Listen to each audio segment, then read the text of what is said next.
अस्सलामुअलैकुम वरहमतुल्लाहि वबरकातुहू। अल्लाह तबारक व ताला दे सोहने ते बबरकत नाम तो शुरू करना जिहड़ा तमाम जहाना दा मालक है। ते मेरे बेलियो ते सजनों, की हाल चाल है तुहाडा? मैं उम्मीद करना कि तुसी ठीक ठाक होसो ते तकड़े होसो ते तकड़ियां रहना है, घबराना नहीं, कुछ भी नहीं होंदा।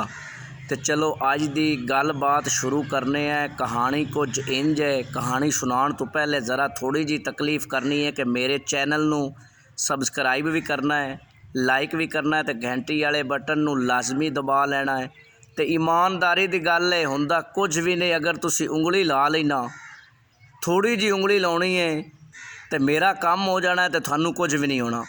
तो चलो अज की गल इंज है कि जनाब एक बादशाह होंदा है, तो उनके कोल एक बेटी होंदी है।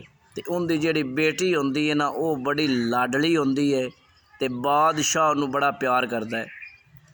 तो एक दिन उस बादशाह दी वो जिहड़ी बेटी है जनाब चलदी चलांदी अपने बाग दी सैर करन वास्ते बाग जांदी है ना, तो सुबह सुबह दा टाइम होंदा है। तो जनाब पौधियां नू वेखदी है ना, तो वेखदी की है कि उन्हां छोटे छोटे पौधियां ते जनाब जिहड़ी शबनम है, जिहड़ी तरेल है, उन्हां दे छोटे छोटे कतरे जनाब बड़े खूबसूरत ते बड़े चंगे लगदे पे ने।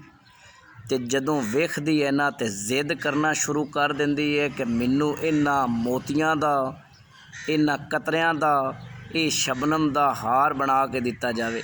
उनके कोल हार तो पहले ही बड़े मोतियां ते हीरे जवाहरात दे होंदे ने, लेकिन वो उन्हां जिहड़े पानी दे कतरे ने, वो शबनम दे कतरे ने, उन्हां दा हार चाहती। मुख्तसर बादशाह कोल जांदी, बादशाह कोल जिद करदी है, तो बादशाह बड़ा परेशान होंदा है। उनकी जिद वधदी जांदी, ना कोई शै खांदी है ते ना पींदी है। एक दिन भी गुजर जाता है, दूसरा दिन भी गुजर जाता है, तो जनाब तीसरे दिन ना बादशाह वज़ीर नू बुला के ना ते आखदा है कि इनका कोई हिसाब किताब लाओ। वज़ीर काम की करते हैं, वो अपनी बादशाही दे जिहड़े सुनारे ने उन्हां सारिਆਂ नू बुला लैंदे ने, ते उन्हां नू वो शबनम दे जिहड़े कतरियां दा हार है उनके बारे दसदे ने। ते वो जिहड़े सुनारे ने वो भी बड़े परेशान होंदे ने कि शबनम दे जिहड़े कतरे ने, जिहड़े वो तरेल दे कतरे ने, वो हत्थी तावन वाले नहीं होंदे। किसी कतरे नू भी पकड़ना है तो उन्हें फिसल जाना है। तो जनाब वो भी बड़े परेशान होंदे ने, ते चले जांदे ने। ते एक उन्हां दे सुनारियां विच ना बजुर्ग होंदा है, ते बड़ा सियाणा ते बड़ा ज़हीन होंदा है। तो वो जनाब काम की करता है कि वो अगले दिन बादशाह को आ जाता है, तो बादशाह नू आंदा है जी कि मैं थोड़ी बेटी नू मिलना चाहना, तो उन्होंने नाल लिजा के ना जेड़े वो शबनम दे कतरे ने, तरेल दे कतरे ने, वो मैनू ना दे देवे कुछ थोड़े जे, तो मैं उन्होंने हार बना देना। बादशाह आंदा ठीक है।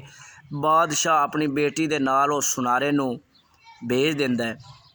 तो जदों वो बाग दे विच सुनारा ते बादशाह दी बेटी होंदे ने, तो वो जिहड़ा सुनारा है बादशाह दी बेटी नू आंदा है कि बेटा इस तरह कर, मैनू जिन्ना दी तैनू हार चाहिदा ना जिहड़ी चीज़ दा, वो मैनू कोई थोड़ी जी लिया दे कि मैं तैनू हार बना देवां। ते वो बादशाह दी बेटी जनाब उन्हां कतरियां नू पकड़दी है, वो शबनम दे कतरियां नू हत्थ लाउंदी है। ते उन्हां हत्थी किद्दे आउणा, उन्हां तां वो पहले ही पानी होंदे ने, ते वो गिर जांदे ने। ते उस वेले जनाब वो बेटी जिहड़ी बादशाह दी बड़ी शर्मिंदा होंदी है, अपनी जिद छड़ देंदी है, तो उन्होंने एहसास आ जाता है। तो वो सुनारे तो माफ़ी मंगदी है, तो वो ठीक हो जाती है।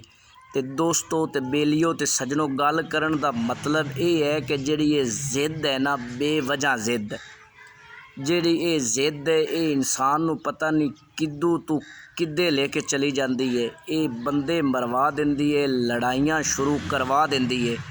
तो इस वास्ते जिहड़ी ये जिद ते अना है, इनू सानू चाहिदा है कि छड़ देवीए।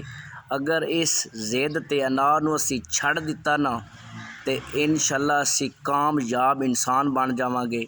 तो दोस्तों अल्लाह तबारक व ताला मेरे सारे बेलियां ते सजना नू हिदायत देवे। अल्लाह निगहबान।